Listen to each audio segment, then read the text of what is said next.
بسم اللہ الرحمن الرحیم۔ السلام علیکم محترم سامعین اور عزیز طلبہ کرام، امید کرتا ہوں کہ آپ تمام احباب خیر و عافیت سے ہوں گے۔ آج کا ہمارا سبق نمبر 71 ہے، جس میں ہم شاعر حریث بن جابر کو پڑھیں گے۔ اشعار کے بارے میں یہ ہے کہ شاعر سے کسی نے کہا کہ تجھے اپنے مولا یعنی آزاد کرتا غلام یا چچا زاد بھائی سے محبت نہیں، اس پر ناراضگی کا اظہار کر رہا ہے۔ یعنی کسی نے کہا کہ آپ کو اپنے آزاد کردہ غلام جو کہ چچا زاد بھائی تھے آپ کو اس سے محبت بالکل بھی نہیں ہے، تو اس پر یہ ناراضگی کا اظہار کرتے ہوئے اشعار پڑھتے ہیں۔ آئیے پڑھتے ہیں اور سمجھتے ہیں۔ وقال حریث بن جابر ابن سریہ بن سلمہ لعمرك ما أنصفتني حين سمتني هواك مع المولى وألا هواليا إذا ظلم المولى فزعت لظلمه فحرك أحشائي وهرت كلابيا۔ ترجمہ سمجھتے ہیں۔ لعمرك، تیری عمر کی قسم، جس طرح ہم کہتے ہیں لعمری، میری عمر کی قسم، یہاں پر لعمرك، آپ کی عمر کی قسم، ما انصفتنی، آپ نے میرے ساتھ انصاف نہیں کیا، حین سمتنی، جب آپ نے میری نسبت کی، حین سمتنی یعنی آپ نے سمتنی ہوا کا مع المولا وَأَلَّا حوالیا، یعنی آپ نے یہ کہا کہ آپ کو محبت نہیں ہے اور مجھے محبت ہے۔ آپ نے میرے ساتھ انصاف نہیں کیا جب مجھے یہ کہہ کر تکلیف پہنچائی، سمتنی ہوا کا، ٹھیک ہے، کہ آپ محبت کرتے ہیں اس سے، مع المولا، غلام کے ساتھ، وَأَلَّا، اور نہیں ہے، حوالی، حوالی یعنی مجھے محبت، حوالی یعنی محبتی، محبتی لیس عندہ، مجھے محبت اس سے نہیں ہے، وَسُمْتَنِي ہوا کا، اور آپ نے اپنی ہوا یا اپنی محبت اس کی آپ نے نسبت غلام کی طرف کی ہے۔ اذا ظلم المولا، جب مولا پر ظلم کیا جاتا ہے، جب میرے غلام پر ظلم، اذا ظلم المولا الغلام، فزعت لظلمہ، تو میں اس ظلم سے پریشان ہو جاتا ہوں۔ فزعت، حزنت غمگین ہونا، فزعت یعنی فزع کی حالت میں ہونا، یعنی پریشان ہو جانا۔ فحرک احشائی وحرت کلابیہ، تو یہ ظلم چنانچہ میرے اندرونی اعضاء، دل وغیرہ کو ہلا، فحرک تحریک، حرک یحرک، ہلا دیتا ہے، احشائی میرے دل کو، میرے اعضاء کو ہلا دیتا ہے، میں کانپ اٹھتا ہوں۔ وحرت کلابیہ سے مراد ہے اور میرے کتے بھونکنے لگتے ہیں، یعنی مجھے غلام سے محبت ہے، جس کی دلیل یہ ہے کہ اس پر جب ظلم ہوتا ہے تو میں بے تاب رہتا ہوں، اور پھر اس کا بدلہ لینے کے لیے زرہ پہن کر اور شمشیر لے کر چلتا ہوں، تو بیس اور ہیئت بدلنے کی وجہ سے میرے کتے مجھے اجنبی سمجھ کر بھونکتے ہیں۔ کہتے ہیں حرت معنی نبحت نباح، نباح الکلبی، کتے کی آواز کو نباح یا نباح کہتے ہیں عربی میں۔ جب میں کہتا ہوں کہ کتا بھونکا تو میں کہوں گا نبح الکلب، اور حرہ بھی کہتے ہیں۔ حرت کلابیہ، تو میرے کتے مجھے نہیں پہچانتے جب میں زرہ پہنتا ہوں اپنے غلام کا انتقام لینے کے لیے، تو وہ مجھے دیکھ کر یعنی بھونکتے ہیں، تو اس سے پتہ چلا کہ مجھے محبت ہے۔ مزید پڑھتے ہیں۔ وقال البعیث بن حریث خیال لأم السلسبیل ودونها مسیرة شهر للبرید المذبذب فقلت له أهلا وسهلا ومرحبا فردت بتأهيل وسهل ومرحب معاذ الإله أن تكون كظبية ولا دمية ولا عقيلة ربرب ولكنها زادت على الحسن كله كمالا ومن طيب على كل طيب وإن مسيري في البلاد ومنزلي لبالمنزل الأقصى إذا لم أقرب ولست وإن قربت يوما ببائع خلاقي ولا دين ابتغاء التحبب ويعتده قوم كثير تجارة ويمنعني من ذاك ديني ومنصبي دعاني يزيد بعدما ساء ظنه وعبس وقد كان على حد منكبي وقد علم أن العشيرة كلها سوى محضري من خاذلين وغيبي فكنت أنا الحامي حقيقة وائل كما كان يحمي عن حقائقها أبي۔ ترجمہ سمجھتے ہیں۔ وقال البعیث بن حریث، بعیث بن حریث کہتے ہیں، خیال لأم السلسبیل، مجھے خیال آیا، لأم السلسبیل یعنی ام سلسبیل کا، میری جو محبوبہ ہے اس کا مجھے خیال آیا۔ خیال لأم السلسبیل، آگے کیا کہتے ہیں، ودونہا مسیرۃ شہر، اب سلسبیل اور میرے درمیان تقریباً مسافت کتنی ہے، بہت زیادہ مسافت ہے، جو کہتے ہیں مسیرۃ شہر، ایک مہینے کی مسافت ہے، اگر قاصد وہاں پہنچے اور میرے اس خبر کو پہنچائے تو ایک ماہ لگ جائے، کیونکہ پرانے زمانے میں گھوڑے پر یا اونٹنی پر سواری ہوتی تھی، تو کہتے ہیں ودونہا ای بینی و بینہا، ہم دونوں کے درمیان ایک مہینے کا فاصلہ ہے۔ البرید کہتے ہیں الرسول، القاصد ڈاکیا، اگر ڈاکیا جائے اور پہنچے وہاں پر تو ایک مہینہ لگ جائے، لیکن خیال میں وہ میرے قریب ہے، میرے سامنے ہے، میں اسے دیکھ رہا ہوں، میں اس سے باتیں کر رہا ہوں، یہ شاعر کا خیال ہوتا ہے۔ المذبذب المسرع، البرید ایسا ڈاکیا جو مذبذب ہے، جو کہ بہت تیز رفتار ہے، پھر بھی ایک مہینہ لگ جائے گا وہاں تک پہنچتے، یہ مراد ہے۔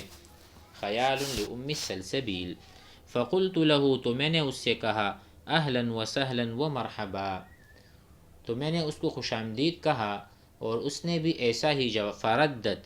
ردت معنی اس نے رد یعنی سلام کا جواب دیا، اہلا وسہلا کا جواب دیا، اور اس نے مجھے رد یرد بتأہیل وسہل ومرحبی، اس نے بھی اہلا وسہلا ومرحبا کہا، تأہیل میں ہے اہلا، سہل میں ہے سہلا، مرحب میں مرحبا۔ معاذ الالہ ان تکون کظبیۃ، خدا کی پناہ، معاذ الالہ، معاذ الالہ یعنی معاذ اللہ، اللہ کی پناہ، ان تکون کظبیۃ کہ وہ محبوبہ ہرنی یا مورتی یا نیل گاؤں کی گلے کی حسین ترین گائے جیسی ہو، وہ بالکل بھی ان کی طرح نہیں ہے۔ اللہ کی پناہ ان تکون کظبیۃ کہ وہ ہرنی کی طرح ہو، ولا دمیۃ اور نہ مورتی یعنی بت گڑیا، نہ وہ گڑیوں کی طرح ہو، ولا عقیلۃ ربربی اور نہ وہ نیل گایوں کا ریوڑ جو ہوتا ہے، نیل گایوں کا ریوڑ، کہ ریوڑ کی حسین ترین گائے، ٹھیک ہے، کہہ رہے نہ تو وہ ہرنی کی طرح ہے، نہ تو وہ کسی گڑیا مورتی کی طرح خوبصورت ہے، اور نہ وہ کسی حسین گائے کی طرح ہے، تو پھر وہ کس طرح ہے؟ آگے کہتے ہیں وَلَكِنَّهَا زَادَتْ عَلَى الْحُسْنِ كُلِّهِ، تمام کے حسن اور جمال پر نمبر اور سبقت لے گئی، لَكِنَّهَا لیکن میری محبوبہ کون ہے؟ سلسبیل، زادت زیادہ ہے، علی الحسن اس کا حسن و جمال، کلی سب پر، کمالاً کمال یعنی ان سب کے حسن سے زیادہ خوبصورت اور زیادہ حسن اس کا ہے، تو کہتے ہیں لیکن محبوبہ کمال حسن میں سب حسینوں سے بڑھ کر ہے، وَمِن طِيبٍ عَلَى كُلِّ طَيِّبِ اور خوشبو میں سب خوشبوداروں سے آگے ہے، وَمِن طِيبٍ اور اسی طرح زادت من طِيبٍ اس کی عطر اور خوشبو میں بہت زیادہ خوشبو ہے، زیادہ خوشبو والی ہے، علی کل طیبی تمام یعنی خوشبوؤں پر وہ آگے ہے۔ آگے کہتی ہے وَإِنَّ مَسِيرِي فِي الْبِلَادِ وَمَنْزِلِي، میری سیرگاہ مختلف شہروں میں ہوگی، وَإِنَّ مَسِيرِي فِي الْبِلَادِ میرا جانا بہت سے ملکوں میں ہوگا، سارا یسیرو چلنا، انا سرت من البصرۃ الی الکوفہ میں بصرہ سے چلا کوفہ، ہم نے مثال نحو میں پڑھی ہے، تو وَإِنَّ مَسِيرِي میرا جانا تمام شہروں میں ہوگا، ومنزلی لبالمنزل الاقصی اذا لم اقربی، اور میری قیام گاہ سب سے زیادہ دور منزل میں ہوگی،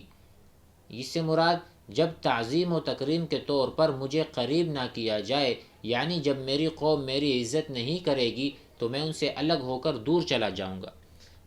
میں سارے شہروں پر گھوموں گا، لیکن میرا ٹھکانہ کیا ہوگا؟ لبالمنزل الاقصی، گھر بہت دور ہوگا، جب مجھے اپنے لوگ قریب نہیں کرتے، لم اقرب، مجھے کوئی قریب نہیں کرے گا تو میں دور چلا جاؤں گا۔ وَلَسْتُ وَإِنْ قُرِّبْتُ يَوْمًا بِبَائِعٍ، کہتے ہیں اور میں کسی بھی وقت اپنے حصے، درجہ، رتبہ اور دین کو محبت حاصل کرنے کے لیے فروخت کرنے والا نہیں ہوں۔ وَلَسْتُ، میں نہیں ہوں، وَإِنْ قُرِّبْتُ، اگرچہ مجھے لوگ قریب کر دیں کسی بھی دن، بِبَائِعٍ، بیچنے والا نہیں ہوں، خلاقی، اپنے اخلاق کو، اپنی شرافت کو، اپنی عزت کو میں ہرگز فروخت نہیں کر سکتا۔ ولا دینی، ورنہ اپنا دین، ابتغاء التحبب، محبت کے لیے، عشق، مجازی عشق کے لیے میں کبھی بھی اپنا دین، اپنے اخلاق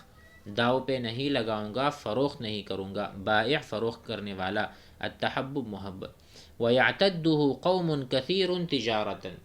اور بہت سے لوگوں نے اس دین و منصب فروشی کو تجارتی کاروبار سمجھ لیا۔ وَيَعْتَدُّهُ یعنی يَحْسِبُهُ یعنی يَظُنُّهُ، بہت سے لوگ یہ گمان کرتے ہیں، قوم کثیر، بہت زیادہ قومیں، بہت زیادہ لوگ، کہ یہ تجارت ہے۔ وَيَمْنَعُنِي، اور مجھے منع کرتا ہے،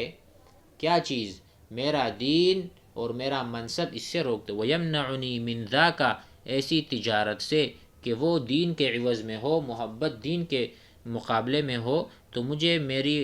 میرا منصب،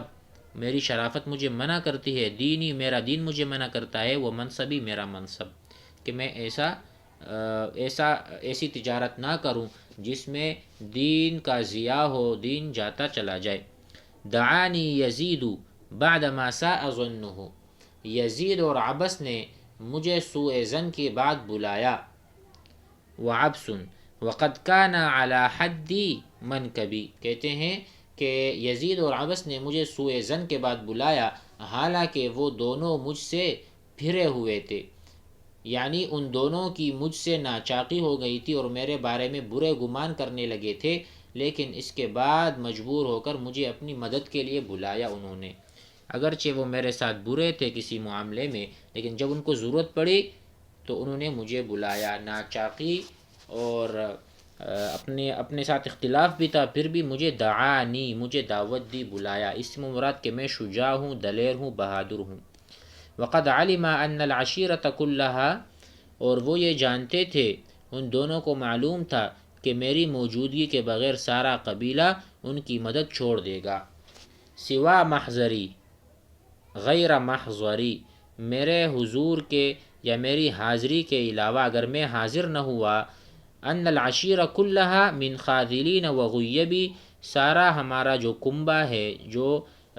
ہمارے جوان ہیں، ہمارا جو لشکر ہے، وہ ساتھ نہیں دے گا، وغیبی، وہ غائب ہو جائے گا، ان کو یہ معلوم تھا۔ فکنت انا الحامی، تو کیا کیا میں نے اپنے جد امجد وائل کی لاج کی حفاظت کی۔ فکنت انا الحامی حقیقت وائل جدہ الاعلی، تو میں نے حمایت کی، میں نے حفاظت کی اپنے جد امجد کی لاج رکھی، اور میں قتال کے لیے، اور میں ان کی دعوت پہ میں نے لبیک کہا، اور میں ان کی مدد کے لیے پہنچ گیا۔ کما کان یحمی عن حقائقها ابی، جس طرح میرے باپ نے ان کی لاجوں کی حفاظت کی تھی۔ کما کانا، جس طرح کے کرتے تھے، یحمی، حمایت کرتے تھے اور مدد کرتے تھے، ابی، میرے والد صاحب، عن حقائقها، عن حقائق الجد، جس طرح میرے ابو اپنے باپ کی لاج رکھتے تھے اور کسی کی مدد کے لیے بھی جا پہنچتے، اس طرح میں نے بھی اپنے باپ اور اپنے جد کی لاج رکھتے ہوئے، اپنے دادا کی لاج رکھتے ہوئے میں پہنچ گیا اور میں نے ان کی مدد کی۔ امید ہے یہ سبق بھی آپ حضرات کو سمجھ میں آ گیا ہوگا۔ والسلام علیکم۔